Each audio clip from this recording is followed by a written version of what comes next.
let's begin. Go ahead. All right, again, thanks for coming. Thank you for being here. As you know, my name is Pastor Paul Long here at the Community Harvest Tabernacle where I pastor, and I'm going to talk to you for a few moments about, from the position of a pastor, how God uses this position to value relationships and our relationships with each other and so forth. But before I begin, let me tell you a quick story. There was an older statesman who had passed away, worth a lot of money. And at the funeral, someone asked the question, I wonder what he left behind. And someone replied, all of it, because we leave everything. But when it comes to our relationships, that is something that has the potential of eternal value that we can take with us. Again, the Bible tells us that we will be known as we are known in heaven. So the relationships that we foster today have the potential to be carried over into the next life. So today I want to talk about the relationships that God values on three levels, broad strokes. One, our relationship with God. Number two, our relationship with other believers. And then thirdly, our relationship with unbelievers.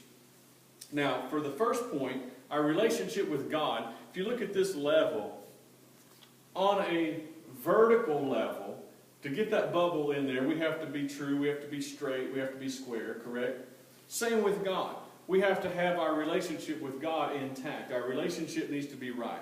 C.S. Lewis, for example, the former atheist, later professor of Cambridge and of Oxford, he said that we have this innate, this craving within us to connect or create with God, or to connect with God because He created us that way. So it allows us to understand and know that we need a relationship with God. Bible teacher and author Dr. Fuchsia Pickett, she said in one of her books that God is the author of love and that God created us so that He would have someone to love. So again, our vertical relationship with God must be correct. Matthew 22, 37 through 40, Jesus said, this one command I give you, that you love God and that you love your neighbor as yourself. And by doing so, you'll take care of all the law. That brings us on to point number two, about loving other believers. The Word of God teaches us, in fact, Jesus said, that the world will know that you are my disciples because of your love for each other. That's how that they would know that you have love for one another. So now we're talking about our horizontal relationships. And again, to get the bubble in there, to be true, to be square. If our vertical relationship with God is intact and good and well, then our horizontal relationships also will be intact and be well. But it takes both.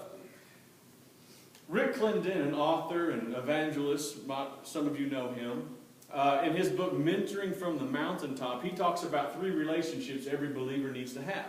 A Paul, and a Barnabas, and a Timothy. Paul, the father figure, looking out for us, pouring into our lives. Barnabas, who is the one that comes along beside us and encourages us. Barnabas' name means son of encourager. And we need a Timothy, because we're not here to stay. We're still passing through as well. We're all terminal. As the old man laying in the hospital bed said, hey, all of us are terminal. So we need to be pouring into the next generation. We need to have a Timothy in our life as we relate to other believers. Lastly, when we begin to think about unbelievers and how we relate to them. Many times I say that everywhere that we go, we should be a witness, and when necessary, use words. But let our life speak about what God values. God values relationships. So much so that He sent His Son Jesus to die on the cross that the lost could be saved. Even while we were in sin, He died for us because He values relationships. And today, in a world of political correctness, in a world of many different diversities of culture, different views, different religious backgrounds, the Christian apologetics has to encompass all of this today. We have to consider all of these things. And again, not cram the gospel down their throat, but offer the gospel and let our lives speak about how much God truly values every relationship and the eternal value that each relationship has the potential to hold in our lives. So again, in closing, if we want this relationship to be right, the one with everyone else, it begins with making sure this one is right, our relationship with God. He values every relationship that we have, as should we. And by doing so, from a pastor's position or a lay member's position, wherever we are, we value something that God values, and we communicate that to this world. I appreciate your time. That's all.